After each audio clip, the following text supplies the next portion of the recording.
Welcome to this teaching session on intestinal obstruction. I did this presentation at one of the continuous education program for nurses. Here, we will explore the complexities of intestinal obstruction, a critical condition that requires prompt and effective management. Our learning objectives for today include understanding the basic gastrointestinal anatomy relevant to intestinal obstruction, recognizing its causes and clinical features, and discussing the assessment and initial management strategies.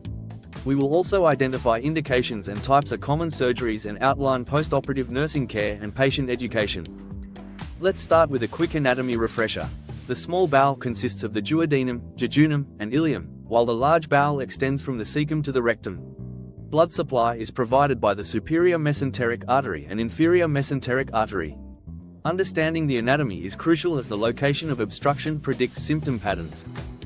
Intestinal obstruction occurs when the contents of the intestine fail to pass along the lumen. This can be due to mechanical blockages or functional issues, leading to distension, fluid sequestration, and bacterial overgrowth.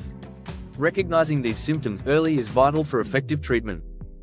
Intestinal obstructions can be classified into small bowel versus large bowel, and further into mechanical and functional types. Mechanical obstructions can be intraluminal, mural, or extramural, while functional obstructions include post-operative ileus, metabolic, and neurogenic causes. Mechanical obstructions can be intrinsic, extrinsic, or luminal. Intrinsic causes include congenital atresia, inflammatory strictures, tumors, radiation strictures, and ischemic strictures, while extrinsic causes involve adhesions and hernias. Luminal obstructions can be due to constipation, foreign bodies, or gallstones.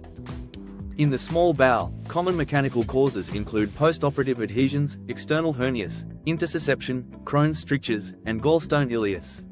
Understanding these causes helps in diagnosing and managing obstructions effectively. Here we visualize various causes of intestinal obstruction, including herniation, adhesions, tumors, intussusception, volvulus, and foreign objects. These illustrations help in understanding the physical manifestations of obstructions. This detailed anatomical illustration shows how obstructions can occur due to internal hernias. Here a small bowel loop has gone into a paraduodenal recess leading to a small bowel obstruction. These can be difficult to diagnose clinically and will require CORT scans. In the large bowel, colorectal cancer, volvulus, diverticular strictures, and fecal impaction are common mechanical causes.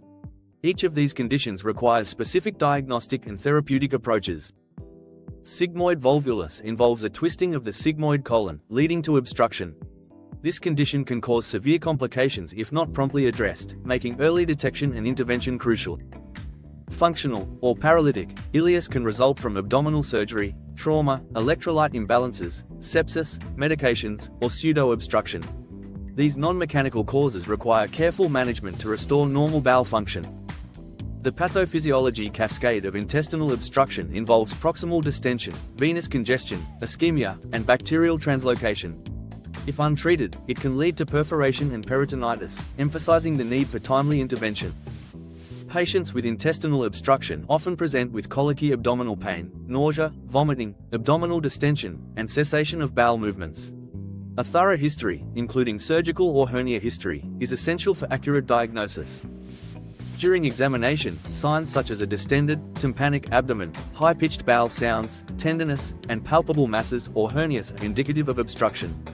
These findings guide further diagnostic and therapeutic steps. Visible peristalsis can be observed in some cases of intestinal obstruction, providing a visual clue to the underlying issue. This sign can be crucial in diagnosing the severity and type of obstruction. Certain red flags, such as fever, tachycardia, hypotension, localized guarding, and elevated lactate levels, require urgent escalation. These symptoms may indicate strangulation or severe infection, necessitating immediate medical attention. The initial assessment of a patient with suspected intestinal obstruction follows the ABCDE protocol, focusing on airway, breathing, circulation, disability, and exposure. This systematic approach ensures comprehensive evaluation and management. Immediate management includes keeping the patient nil by mouth, using a nasogastric tube for decompression, IV fluid resuscitation, analgesia, and strict fluid balance monitoring. These steps are critical in stabilizing the patient and preventing complications. Effective patient care in cases of intestinal obstruction involves a good nursing care.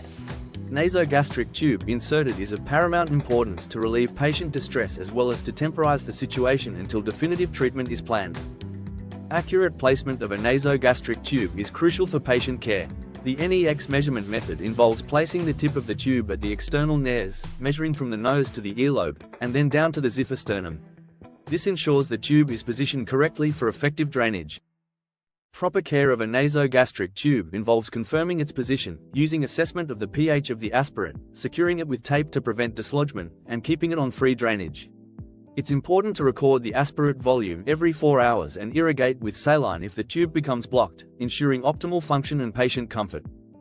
Managing fluid and electrolytes is vital for patient stability. This includes using isotonic crystalloids with optional potassium chloride supplementation, monitoring urine output, and adjusting fluids based on daily U&E results. These steps help maintain the body's balance and prevent complications. When investigating abdominal issues, several tests are essential. Full blood count, U&E, CRP, and lactate levels provide a comprehensive overview. Imaging such as erect chest X-rays, abdominal X-rays, and computed tomography scans with contrast are crucial for identifying dilated loops, air fluid levels, and other abnormalities.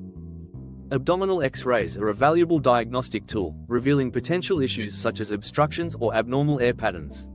This is an image of a normal X-ray abdomen. In the next slide you will see how the abnormal gas patterns you've seen in intestinal obstruction. These X-ray images shows dilated small bowel loops due to a small bowel obstruction. The presence of valvulae connivance in the dilated bowel can indicate obstruction. This X-ray shows the typical coffee bean appearance of the sigmoid volvulus. This sign is diagnostic of the condition and requires immediate action. A chest X-ray can reveal complications such as free air under the diaphragm, which may indicate perforation, which most of the time require immediate surgery. Surgery may be indicated in cases of bowel obstruction when there is suspicion of strangulation or perforation, a closed-loop obstruction, or failure of conservative management. These criteria help determine when surgical intervention is necessary to prevent further complications. Several surgical procedures are commonly performed to address bowel issues, including adhesiolysis, bowel resection, and stoma formation. Each procedure has specific indications and techniques, tailored to the patient's condition to ensure the best possible outcome. Adhesiolysis involves releasing fibrous bands that cause bowel obstruction. This procedure can be performed laparoscopically, reducing the risk of future adhesions. However, there is a risk of enterotomy, which must be carefully managed to ensure patient safety. Bowel resection involves removing non-viable or obstructed segments, followed by end-to-end anastomosis to restore continuity. In some cases, a diverting ileostomy may be necessary to protect the anastomosis and ensure proper healing and function. Stoma formation involves creating an end or loop ileostomy or colostomy to divert the fecal stream. This can be temporary or permanent, depending on the patient's needs, and is crucial for managing bowel function and preventing complications. Hartmann's procedure is used to address bowel issues, particularly in cases of obstruction or perforation. It involves resecting the affected segment and creating a stoma, allowing for healing and preventing further complications. A defunctioning stoma is often used in rectal cancer treatment before neoadjuvant therapy. This procedure helps manage bowel function and reduce complications during treatment, ensuring the patient is in optimal condition for therapy. A diverting loop ileostomy is a surgical procedure that redirects the small intestine to an opening in the abdominal wall.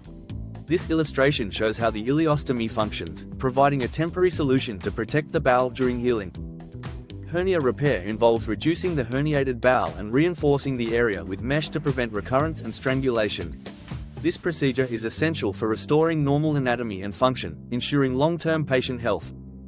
Ladd's procedure is performed to correct malrotation causing midgut volvulus. It involves dividing Ladd bands and broadening the mesentery, effectively preventing volvulus and ensuring proper bowel function in affected patients. Post-operative care focuses on airway and pain control, early mobilization, and monitoring fluid balance. Ensuring the patency of ing and feeding tubes, wound care, and regular lab tests are crucial for patient recovery and preventing complications. Effective monitoring and documentation are vital in post-operative care. This includes tracking vital signs, abdominal girth, stool output, and using early warning scores to escalate care when necessary. These practices ensure patient safety and optimal recovery. Managing pain effectively is crucial for patient recovery. Utilize a multimodal approach with paracetamol, NSAIDs if safe, and opioids via PCA. Regularly assess the pain score and be cautious of opioid-induced ileus. Stoma care is vital for patient comfort and health. Ensure the pouch is emptied when 1/3 full, change the appliance every 3–5 days, and inspect the peristomal skin. Encourage patients to be independent in their care. Being aware of potential complications can prevent serious issues. Watch for anastomotic leaks, wound infections, short bowel syndrome, electrolyte imbalances, especially in ileostomy, and the psychological impact on patients. Patient education is key for a smooth discharge process. Schedule follow-up appointments, advance diet with small, frequent meals, emphasize hydration, recognize signs of obstruction recurrence, and provide stoma support. Remember these key takeaways. Early recognition and escalation can save lives. Nasogastric tube and fluids are essential in initial care. Understand your role in the peri-operative journey, and teamwork with surgeons and stoma nurses is crucial. Thank you for your attention and commitment to improving patient care. Your dedication makes a difference in the lives of those you serve.